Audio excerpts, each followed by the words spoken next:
Relax, सांस relax और वापस पीछे की तरफ। धीरे धीरे करना है, जबरदस्ती बिल्कुल नहीं करना है, प्रेशराइज नहीं करना है, गर्दन को बहुत ज्यादा खींचना या दबाना नहीं है। इन सभी बातों का ध्यान देंगे। कोई भी एक्सरसाइज जल्दी जल्दी नहीं करेंगे, दबाव के साथ नहीं करेंगे, क्योंकि आपके किया हुआ दबाव आपको दिक्कत देगा।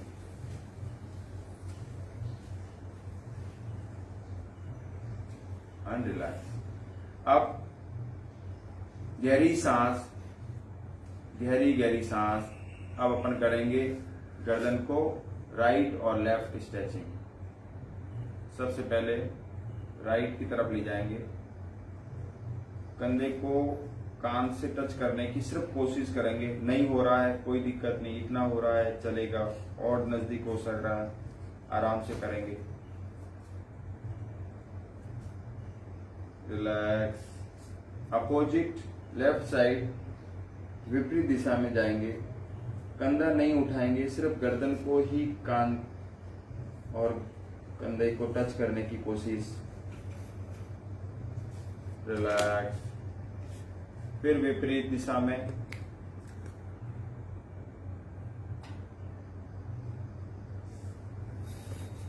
रिलैक्स। फिर विपरीत दिशा में करेंगे।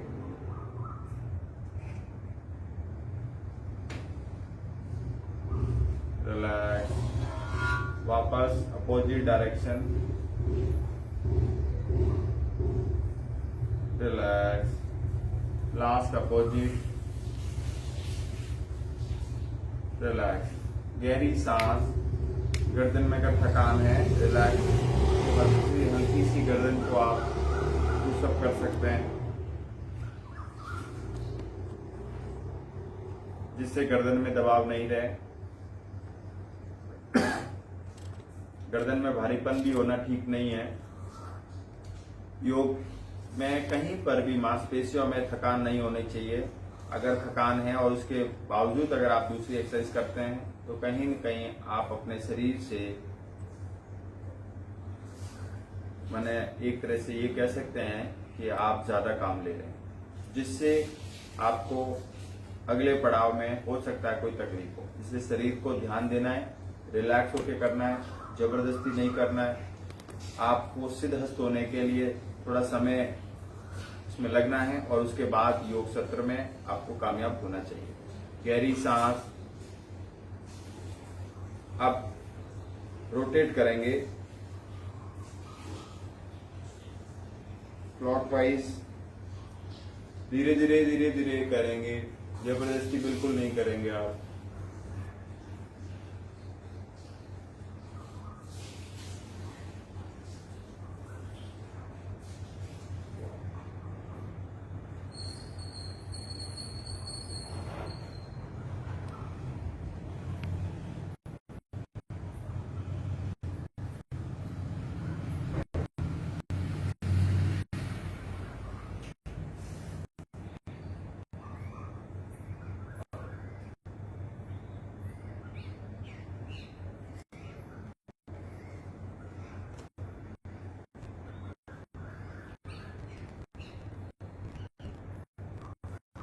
अब आपको अपोजिट डायरेक्शन में गहरी सांस, अपोजिट डायरेक्शन करेंगे, विपरीत दिशा में।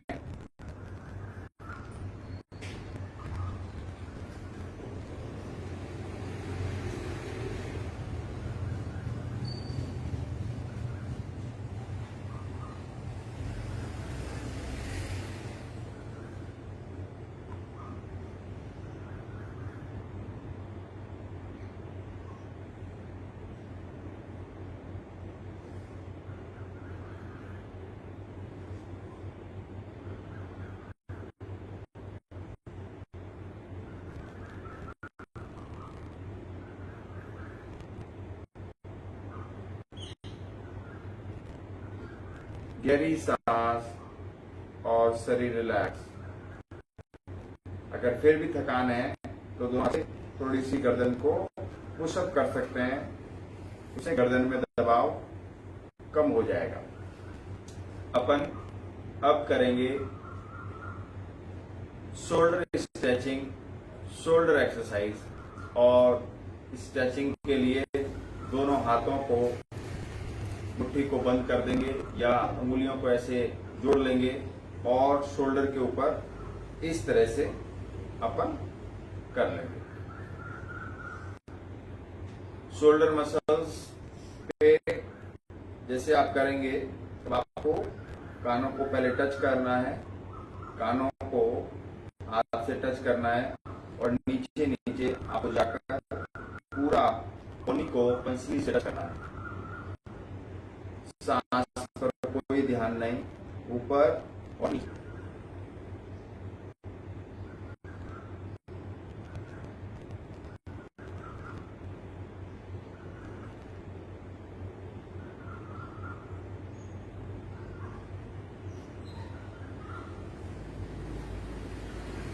गर्दन को या कंधे को अकड़ के नहीं करना है और बहुत ज्यादा ढीले होकर भी नहीं करना है, फील भी होना चाहिए और मांसपेशी में कहीं खिंचाव भी नहीं होना चाहिए। इस बात को भी आपको ध्यान रखना चाहिए।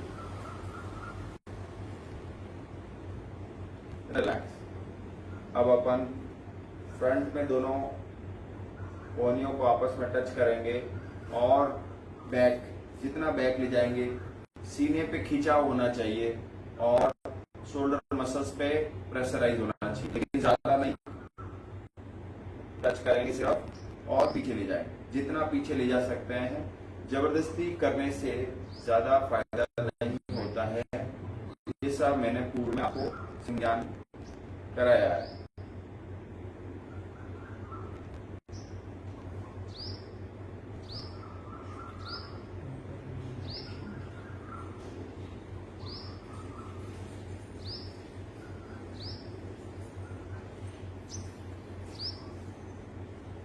रिलैक्स। एक बार हाथ नीचे कर लेंगे, हाथों के थकान को भी आप कम कर सकते हैं। गहरी सांस। अब अपन दोनों हाथों को सामने की तरफ मुट्ठी बंद कर लेंगे, दोनों हाथ ऊपर ले आएंगे और सामने।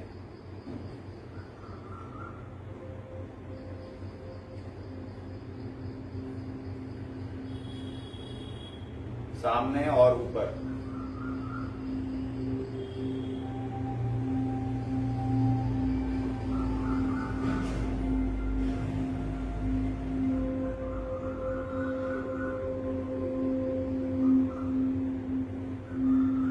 रिलैक्स। गहरी सांस। अब दोनों हाथों को बराबर ले आएंगे, मुट्ठी बंद रखेंगे और समान ऊपर और नीचे।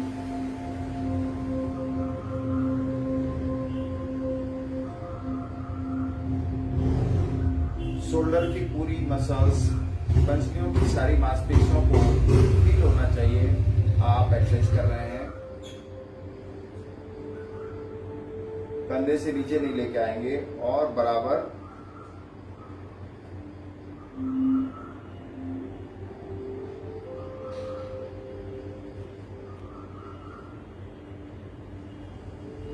और रिलैक्स। गहरी सांस, सांस रिलैक्स। नमस्कार किशोर जी। अब अपन करेंगे शोल्डर मसल्स की नेक्स्ट एक्सरसाइज। दोनों हाथ शोल्डर के ऊपर, दोनों हाथ ऊपर। अब अपन क्या करेंगे, रोटेट करेंगे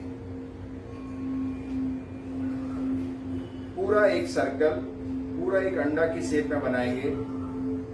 पूरा सर्कल धीरे धीरे करेंगे। धीरे धीरे योगा ही आपके लिए लाभप्रद है।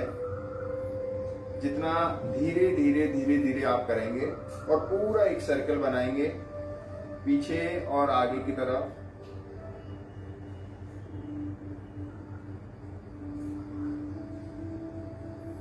अब आपको विपरीत दिशा में जाना है, उल्टी तरफ करना है। विपरीत दिशा जैसे आप कर रहे थे उससे उल्टा विपरीत दिशा में आपको करना है। शोल्डर एक्सरसाइज, शोल्डर स्ट्रेचिंग धीरे धीरे करने से ज्यादा लाभ मिलता है और शोल्डर की मांसपेशियों में भी लाभ होता है। ये एक्सरसाइज इजीली आप संपादित कर सकते हैं। वापस विपरीत दिशा में करेंगे, उल्टा उल्टा,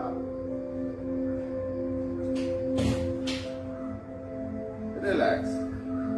अब अपन को क्या करना है, वापस दोनों कानों से टच करेंगे और पंसली से टच करेंगे, पूरा कान के पास और पंसली के पास।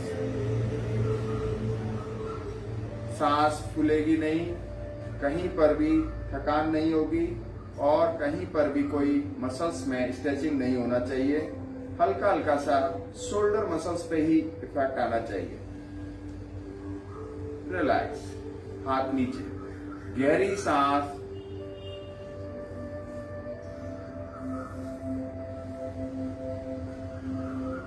अनरिलैक्स। सभी एक्सरसाइज करने के बाद में गहरी सांस लेना इसलिए आवश्यक है जिससे कोई भी मांसपेशी में आपको थकान नहीं रहेगी और आपके शोल्डर मसल्स भी आपके लिए ज्यादा ठीक होंगे। अपन अब करेंगे दूसरी एक्सरसाइज, जो कि एक्सरसाइज है आपकी बैठकर या खड़े भी होकर कर सकते हैं। शोल्डर पे ही आपको हाथ रखना है और हाथ रखने के साथ अब आप करेंगे मसल स्ट्रेचिंग। फ्रंट पे लाना है और बैक लेके जाना है। आप खड़े होके और बैठ के दोनों तरह से संपादित कर सकते हैं। खड़े होके करने से शोल्डर और पूरे लेग में भी इफेक्ट आएगा, लेकिन अगर आप बैठ के करेंगे तो आपकी पूरी मांसपेशियों, नीचे की जो बैक मसल्स है उस पे आपको लाभ होगा। अब अपन करेंगे दूसरी एक्सरसाइज। अब ये मसल्स जो एक्सरसाइज है, अब उसके लिए आपको अपने स्थान पर खड़ा होना होगा। अब अपने स्थान पर खड़े होते हैं,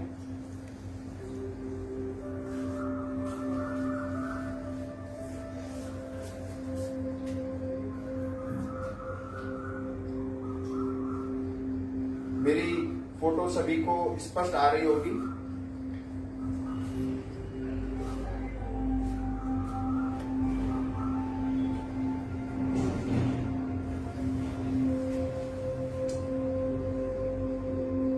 अपने स्थान पर खड़े हो जाएंगे।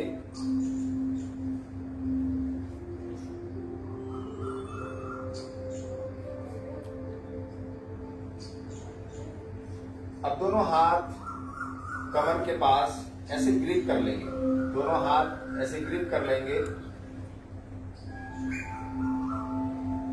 और सीने को ऊपर की तरफ उठाना है, मांसपेशियों को ऊपर की तरफ उठाना है और हाथ कंधे की मसल्स को ऊपर उठाना है और हाथ आपका कमर के कूल्हे पे लगा रहेगा।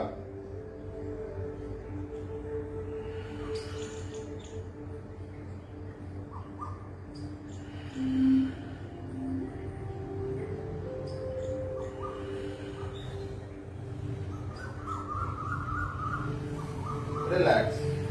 अब आपको ग्रिप करना है अच्छी तरह से और अपने पैर के पंजों को वही स्थान पे रखना है और आप कर सकते हैं अगला एक्सरसाइज।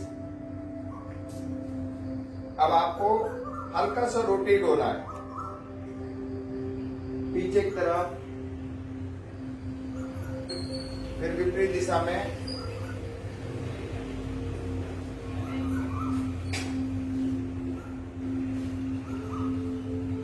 बिल्कुल ऐसे ढीले होके नहीं करना है। आपकी पूरी मांसपेशियों का ऐसा फील होना चाहिए।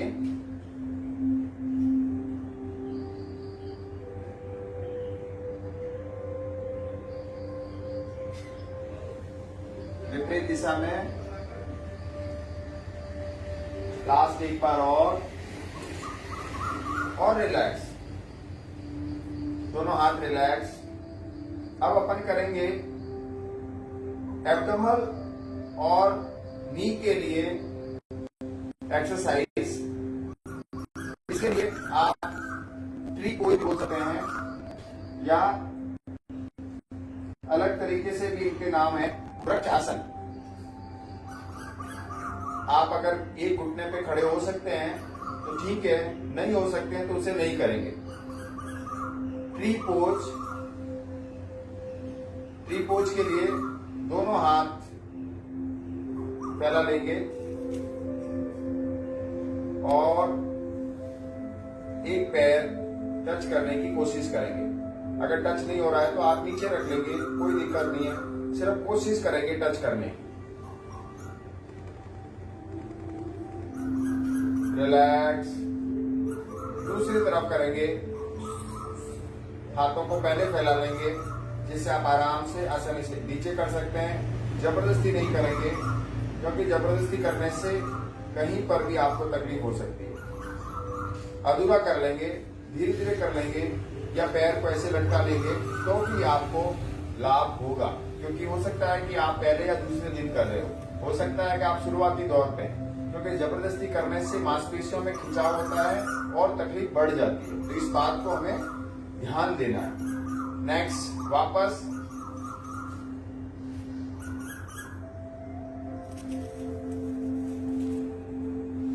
रिलैक्स, वापस विपरीत दिशा में।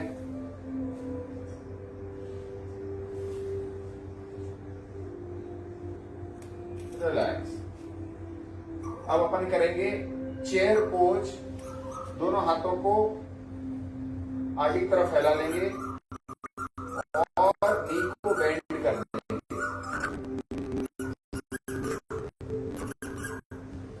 Chair pose. रिलैक्स। फिर दोहराएंगे।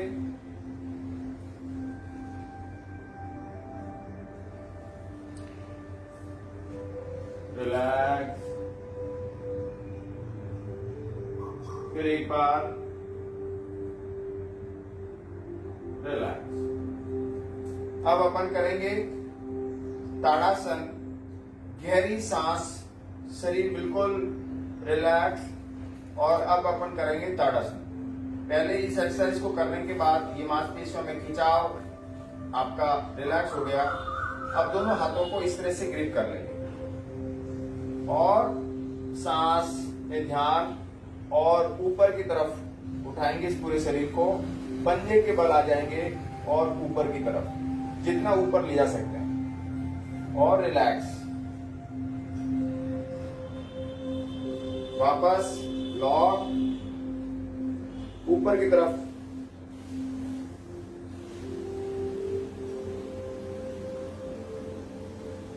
जितना ऊपर उठा सकते हैं। रिलैक्स।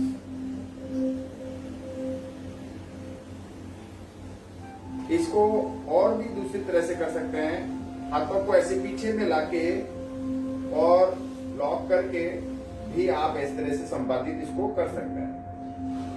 पूरा स्ट्रेचिंग ऊपर की तरफ, आसमान की तरफ लेके आना है। जैसे ट्री जो पौधा होता है, पेड़ होता है ताड़ का, वो ऊपर की तरफ ऐसे उठा हुआ रहता है।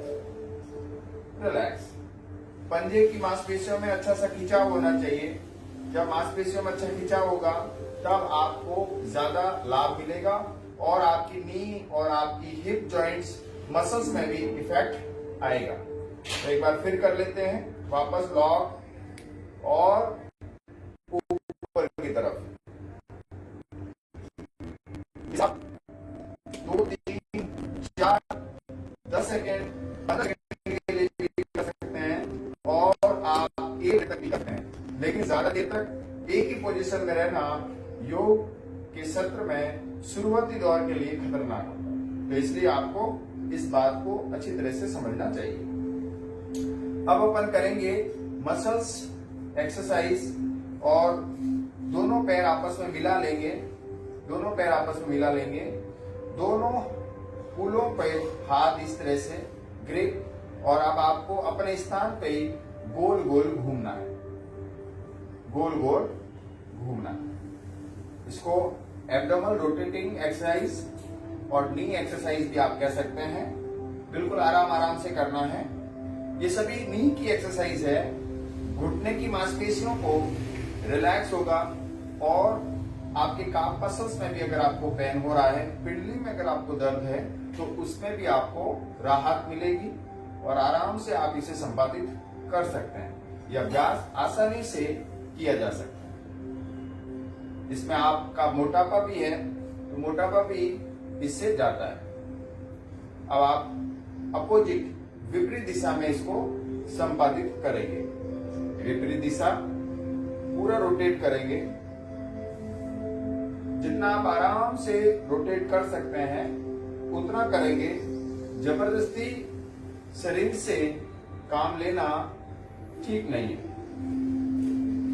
फिर वापस अपोजिट विपरीत दिशा से फिर वापस दोहराएंगे।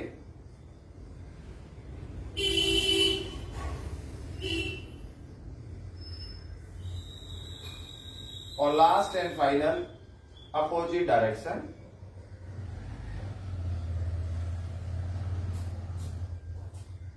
जिनको अभी पेट ज्यादा बढ़ा हुआ होता है, जिनके घुटने में दर्द होता है, उन सबको लाभ मिलता है। जिनको भी अगर एब्डोमेन पे खिंचाव है तब भी उसे राहत मिलती है। अब अपन करेंगे त्रिकोणासन। त्रिकोणासन के लिए दोनों पैरों को ऐसे फैला लें और एक हाथ एक पैर से टच करेंगे और दूसरा हाथ ऊपर आसमान की तरफ ले जाएंगे। एक हाथ आप जमीन पे भी टच कर सकते हैं, पैर के पंजे के ऊपर भी टच कर सकते हैं और एक हाथ ऊपर ले जाएंगे। हाथ की हथेली पंजे पे ऐसे टच कर लेंगे। जबरदस्ती नहीं कर सकते, तो आपको ऐसे ऊपर से टच कर लेना है और एक हाथ ऊपर की तरफ ऐसे लेके जाना है। हाथ बिल्कुल सीधा आएगा और जब ऊपर हाथ जाएगा तो ऊपर वाले हाथ को ऐसे देखना है। आप निपुण हैं तो हाथ की हथेली को टच कर सकते हैं और सीधा ऊपर देखना है। रिलैक्स, बिल्कुल आराम से ही करना है, जबरदस्ती नहीं करना है। फिर वापस से हाथ टच करेंगे और दूसरा हाथ ऊपर की तरफ देखने के लिए गर्दन को घुमाएंगे। मांसपेशियों में खिंचाव होगा तो इसलिए आपको आरामदायक स्थिति से करना है। रिलैक्स। जब आप इस एक्सरसाइज को करेंगे तो आपकी शोल्डर, आपकी नी मसल्स और आपकी काफ मसल्स में अच्छा सा खिंचाव होगा। इसलिए आसानी से ही करना है। मेरा बार बार यही निर्देश है कि आराम से किया हुआ योगा ही आपके लिए लाभप्रद रहेगा। फिर वापस ऊपर हाथ को देखेंगे, गर्दन को घुमाएंगे। रिलैक्स। वापस अपोजिट डायरेक्शन में और रिलैक्स। अब दोनों पैरों को नजदीक ले आएंगे। दोनों पैर नजदीक। अब अपन अपने स्थान पे खड़े रहेंगे और जॉगिंग करेंगे।